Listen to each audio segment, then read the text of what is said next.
"You don't belong here," they told the black nanny, but the disabled child wouldn't let her go. The morning light spilled across the grand house, catching on polished banisters and gleaming marble floors.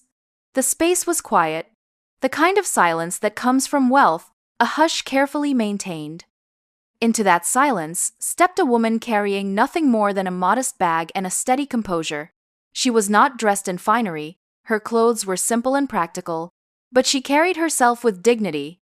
She paused at the threshold as the head housekeeper gave her a quick tour, pointing out rooms as though she were an outsider passing through a museum. She nodded politely, absorbing the instructions without protest, though she already knew her focus would not be on the household's grandeur, but on the small child waiting for her. When she was shown into the nursery, the air shifted. The room was bright, filled with toys neatly arranged, and books lined in perfect order. In the center sat a little boy in a wheelchair, his legs covered with a soft blanket. His face was pale, his hair neatly brushed, his hands folded in his lap as though he had been told to wait quietly. His eyes, large and dark, studied her with caution. Not hostility, but something weary, as though he had seen people arrive and leave too many times before. She crouched low as soon as she entered, lowering herself so she would not tower over him. Her smile was gentle, unforced, carrying warmth that did not need to be rehearsed. She introduced herself softly, her voice like a melody meant to comfort.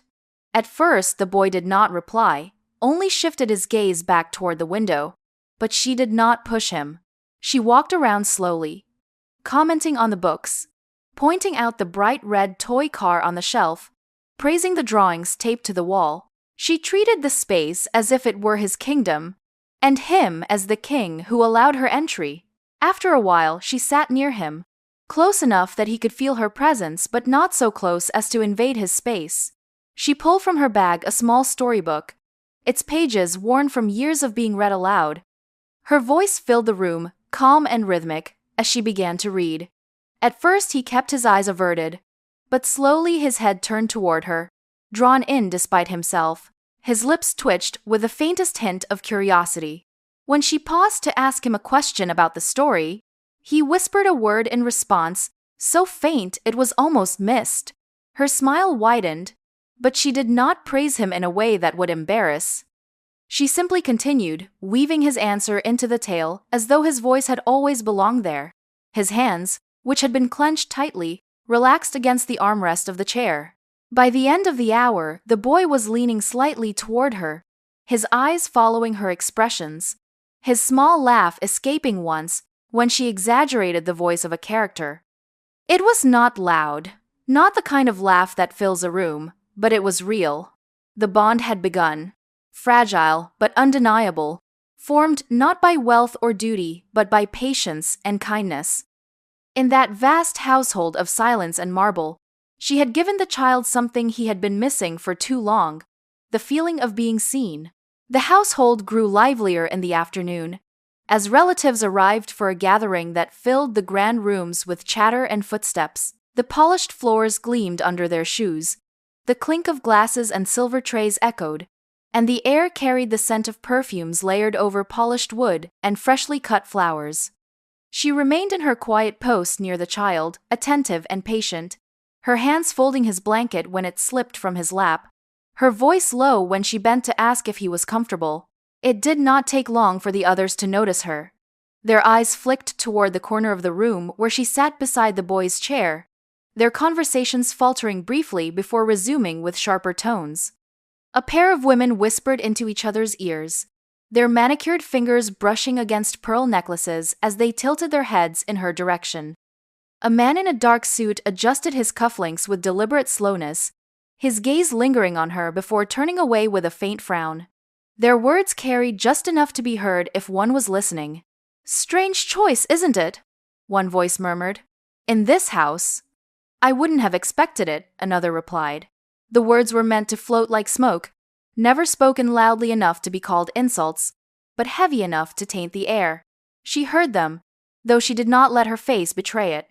She kept her posture straight, her hands calm against the fabric of the boy's blanket, her voice soft when she spoke to him. The boy sensed something, though. His eyes darted toward the clusters of relatives who cast those sideways glances and then back toward her. Slowly, almost imperceptibly, he shifted his hand so that it brushed against hers. She looked down, startled at the contact, and found his fingers gripping hers with surprising strength. It was not only comfort he sought but also protection, as though he understood without words that she was being judged unfairly. The guests continued their murmurs, their questions sharpened by prejudice dressed as concern. "Do you think it's wise?" one said behind a glass of wine. "There are plenty of others who could fill that role. Someone more fitting." Each remark fell like a stone, but she remained steady. She did not rise. She did not defend herself. She did not meet their gazes. Instead, she turned her attention back to the boy, smoothing his hair where it curled softly against his forehead, pointing out a small detail in the storybook she had carried with her earlier. His face brightened at her words, and his grip tightened around her fingers. The contrast grew sharper the longer the evening stretched. While whispers lingered at the edges of the room, the boy's focus never left her. He leaned toward her when she spoke, laughed softly when she teased him with a playful voice for the characters, and clung to her hand when relatives tried to coax him away for a photograph. He shook his head and pressed closer to her side, his small act of defiance speaking louder than any whisper. In a house filled with polished elegance and guarded words, her presence unsettled those who clung to appearances. Yet, in the eyes of the child, she had already become indispensable. Where they saw a difference, he saw gentleness. Where they saw someone who did not belong, he found the one person who made him feel safe. And as the murmurs grew, so did his determination to hold on to her.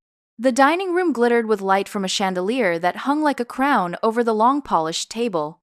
Silverware gleamed, crystal glasses reflected soft candlelight, and the air buzzed with low conversation as dishes were passed along. The family had gathered in full, their voices rising with stories, laughter that sounded more like performance than joy, and the hum of wealth carried in every carefully chosen word. She sat near the end of the table, not as a guest, but as a quiet guardian beside the child's chair. Her posture was calm, her hands folded neatly in her lap, her eyes focused on the boy as she helped cut his food into smaller pieces, ensuring he could manage comfortably. For a time she was invisible, treated as though she were a piece of furniture rather than a person. But when the boy leaned against her arm with the kind of trust that only comes from feeling safe, the mood shifted. Relatives glanced at the way his hand rested in hers, how his smile blossomed only when she leaned close to whisper encouragement. Murmurs that had followed her since her arrival swirled again, this time louder, more pointed. It came suddenly, a voice slicing through the clatter of cutlery. A man seated across the table, his face lined with entitlement, leaned back in his chair and sneered. "She doesn't belong here," he said, his tone carrying the weight of judgment meant for all to hear. The laughter and chatter stopped at once. Forks were set down, glasses paused midair. The words hung in the air like smoke, heavy and suffocating. Her chest tightened, though her expression did not falter. She had known whispers, she had felt stares, but to have it spoken aloud in a room where she sat doing nothing more than caring for a child struck deeper than she cared to admit. She lowered her eyes for only a moment, steadying her breath, before lifting them again with quiet dignity. She did not respond, not because she lacked words, but because she understood silence could sometimes be stronger than protest. The boy's reaction was immediate. His small hand trembled in hers, his eyes widening as though he could not believe what he had just heard. Tears welled quickly, spilling over before he could blink them away. He turned his face toward her, pressing into her arm, as though trying to shield her from the cruelty that had been unleashed. His lip quivered, and his small shoulders shook, as the insult carved into the fragile sense of safety he had built with her. The room shifted uncomfortably. A woman cleared her throat, another sipped her wine too quickly, a few exchanged glances but said nothing. The relative who had spoken wore a satisfied smirk, certain he had said what others were too polite to voice.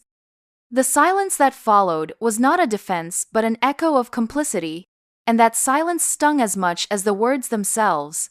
She reached up gently, smoothing the boy's hair, whispering something soft enough that only he could hear. Her voice steadied him, her presence anchoring him even as his tears stained the sleeve of her dress. She held her head high, not meeting the eyes of the one who had insulted her, but focusing entirely on the child. Her dignity remained intact, though her heart ached under the weight of the moment. The boy clung tighter, his voice breaking as he whispered for her not to leave. Around them, the silence lingered, heavy with discomfort, as if the walls themselves had absorbed the cruelty. She stayed still, composed, radiating a strength that words could not touch, while the child's tears bore witness to the truth no one else dared to speak. The tension from the dinner lingered long after the plates were cleared. The words that had been spoken at the table clung to the air, heavy and unshakable, leaving the room colder despite the warmth of the chandelier's glow. She stayed near the boy, her hand resting gently on his shoulder, offering him a steady anchor while his eyes remained red from tears. The relatives avoided her gaze, speaking in lowered tones to one another, their voices sharp with judgment, though carefully veiled in polite phrasing. No one openly defended her. No one spoke against the insult. Their silence became the verdict. Later that evening, in the parlor where the family had gathered for brandy and coffee, the whispers turned into pointed remarks. A woman with jeweled fingers set her cup down and, without even looking at her, said, "This house has its traditions. Some things do not change." Another added, "She should understand her place. It is best for everyone." Their words were dressed in civility, but their meaning was clear. They wanted her gone. They wanted her to disappear quietly, as if she had never stepped into their world. She sat still, her hands folded in her lap, her eyes fixed on the boy who leaned against her side. He had refused to leave her even when relatives had tried to coax him with toys or promises of dessert. His body was small but determined, pressed against her as if he could shield her from their disdain. Each time another relative spoke, he clung tighter, his face twisting in distress, his mouth opening as though he wanted to protest but too choked with emotion to speak. Finally, one of the uncles stood, his frame tall and imposing, his expression firm. "Enough," he said to the boy, though his eyes were on her. "She is not family. She should not be here. This household has standards, and they must be upheld." The words landed like blows, deliberate and final. Her heart sank. She had known from the beginning that her presence unsettled them, but to hear it laid out so plainly, stripped away the last remnants of hope, that her work, her kindness, her patience would eventually be enough. She lowered her gaze, blinking against the sting of tears she refused to let them see. Slowly, she rose from her seat, her movements quiet, graceful even in the face of humiliation. The boy's cry broke the silence. His small hands clutched at her arm, his voice desperate as he begged her not to go. She bent down, wrapping her arms around him, her lips pressing softly against his hair. "It is all right," she whispered, though her voice trembled. "You are strong. You will be all right." She smoothed his blanket, her hands lingering as though imprinting her presence into the fabric, before gently disentangling herself from his grip. She gathered her modest bag from where it rested by the chair, the same bag she had carried on her first day, filled only with the essentials she thought she would need. It felt heavier now, burdened not with belongings, but with the weight of rejection. Each step toward the door was a struggle, her dignity carrying her forward even as her heart ached. Behind her, the room remained silent save for the sound of the child's sobs. Relatives exchanged glances, but said nothing. They had made their decision, and in their silence they allowed it to stand. She kept walking, her posture straight, her face calm, though inside her spirit bent under the cruel weight of being told she did not belong. Her hand was already on the strap of her bag, her steps carrying her toward the doorway, as though the weight of the family's silence had pushed her there. She kept her face composed, her shoulders straight, though every inch of her heart felt heavy with humiliation. The polished floor seemed to stretch endlessly before her, each step echoing louder than the last. She thought only of escaping the room, of sparing the boy the pain of seeing her leave under such circumstances. She told herself that walking away with quiet dignity was better than enduring another word of judgment. But then a sound pierced the air, sharp and unrestrained, breaking the suffocating hush of the parlor. It was the boy's voice, high and trembling, carrying a strength none of them had expected. "No!" he cried, his small frame shaking as the word escaped his lips. Heads turned in shock. He rarely spoke up, his voice often soft and hesitant, yet now it rang through the room with the weight of desperation. She froze in her steps, her fingers tightening around the bag as the child's cry shattered her resolve. She turned slowly, and there he was, his eyes brimming with tears, his cheeks flushed with effort. His hands reached out for her, trembling as much as his voice. "Don't go!" he begged, the words thick with sobs. His chair shifted as he tried to propel himself forward, but the weight of the wheels held him back. He leaned over instead, stretching his arms, his desperation undeniable. The relatives stirred uneasily. Murmurs rippled through them as if the very order of the evening had been broken.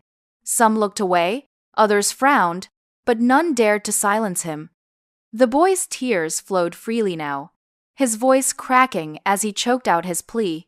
"Please stay. Please don't leave me." Her heart clenched. She placed her bag down slowly and moved back toward him, her steps quickening as his cries grew louder. She knelt beside his chair, taking his small hand into hers.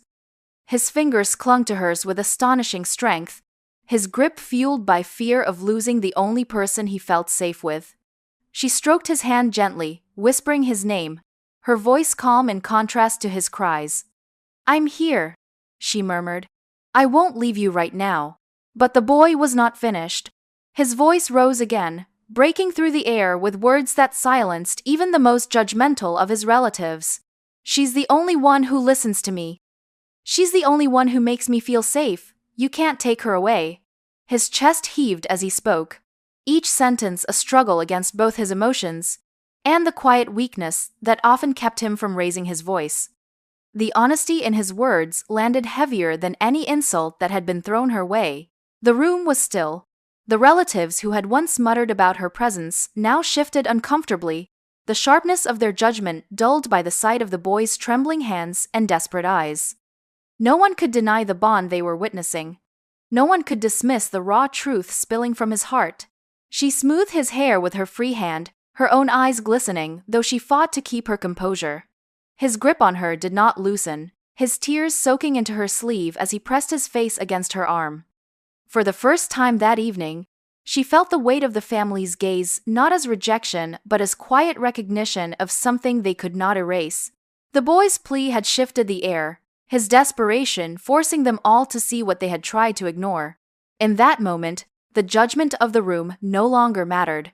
The boy's hand in hers, his words echoing through the silence, reminded her of why she had come in the first place. She had not entered the house to be accepted by them. She had come to care for him, to give him the patience and kindness he needed. And in his plea, raw and unguarded, he gave her the strength to stay, even if every voice in the room still told her she did not belong. The boy's cries still hung in the air, raw and trembling, when the room seemed to fall into a stillness that no one dared break. The parlor, so recently filled with polished voices and polite cruelty, was now shaken by the sound of truth spoken without hesitation. His words, fragile yet unyielding, echoed louder than the chandeliers overhead or the clinking of glasses that had once set the rhythm of the evening. Every relative sat frozen, their carefully composed faces betraying unease. No one knew where to place their eyes, for the sight before them was undeniable. She had knelt beside the boy, her hand resting gently against his small trembling fingers, her other smoothing the damp curls on his forehead. Her presence radiated calm even as his chest rose and fell with sobs. She did not rush him, did not hush him as though his emotions were a nuisance. She let him cry, let him hold onto her arm as though she were the last steady thing in the world. Her own eyes glistened, but she did not shed a tear. She knew her strength was not in breaking, but in remaining composed when all around her had chosen silence. The relatives exchanged uneasy glances, their whispers abandoned now, their judgments choked by the raw need they had just witnessed. The boy's plea had stripped away the pretense they had wrapped themselves in. Their pearls and tailored suits no longer carried authority against the sight of him clinging desperately to the one person who had shown him gentleness. Some lowered their eyes to the floor, ashamed to meet the gaze of the woman they had dismissed. Others shifted in their seats, fidgeting with napkins or adjusting their cuffs, searching for dignity in the face of their own failure. The uncle who had spoken most sharply earlier leaned back in his chair, his jaw tight but his voice absent. His authority, once delivered with cutting certainty, faltered now. He could not dismiss the tears of the child, nor could he disguise the guilt that pressed against him as the boy clung tighter to the nanny's hand. Every attempt to reassert control seemed suddenly meaningless. She stayed low, her presence steady, her voice a quiet murmur meant only for the boy. "It is all right, you are safe. I am here." Her words were not grand, but they carried the power of truth. She did not argue with the relatives. She did not defend herself against their earlier insults. Her silence became her defense, and her quiet strength became her statement. No speech could have been more powerful than the image of her kneeling beside him, her patience shining while he wept into her arm. Gradually, his sobs softened, though his grip did not loosen. His face remained pressed against her shoulder, his breath uneven but calmer now. She shifted her weight slightly to ease his posture, never letting go of his hand. The sight was undeniable, a testament that no one at that table could erase. The room held its breath, no one daring to speak. The sharp certainty of earlier accusations had dissolved, replaced by an uncomfortable awareness of how wrong they had been. They could not pretend she was out of place, not when the boy himself had made it so clear where she belonged. And though the silence remained thick, it was no longer hers to bear. It was theirs, heavy with the shame of their complicity, while she carried only the quiet dignity of someone who had already proven her worth. The gathering was held weeks later in the grand hall of the estate, a place that had seen countless formal events over the years. Chandeliers glowed softly overhead, the polished floor reflecting the steady light of cameras arranged at the back of the room. Journalists filled the front rows, their notepads ready, microphones poised. Members of the family sat along the sides, their expressions carefully composed, though a hint of unease lingered in their eyes. They remembered what had transpired in the parlor, the way their words had been silenced by the child's plea, and they knew this day was different. At the center stood the head of the household, his posture tall, his voice carrying across the hall with the confidence of someone accustomed to command. Yet, there was a different weight to his tone today. Less polished performance, more sincerity. He spoke of family legacy, of duty, of appearances, the words expected at such an occasion. But then his speech shifted. He paused, letting the silence settle, and when he continued, his voice softened. He spoke not of tradition, but of change. He spoke of compassion, of listening, of recognizing strength where one might not have expected it. The cameras clicked, capturing the moment he gestured to the side of the podium. All eyes turned, and there she stood, the woman they had once dismissed as just the nanny. She wore a simple dress of deep navy, her scarf draped neatly over her shoulders, her handbag left behind for once. She looked calm but not small.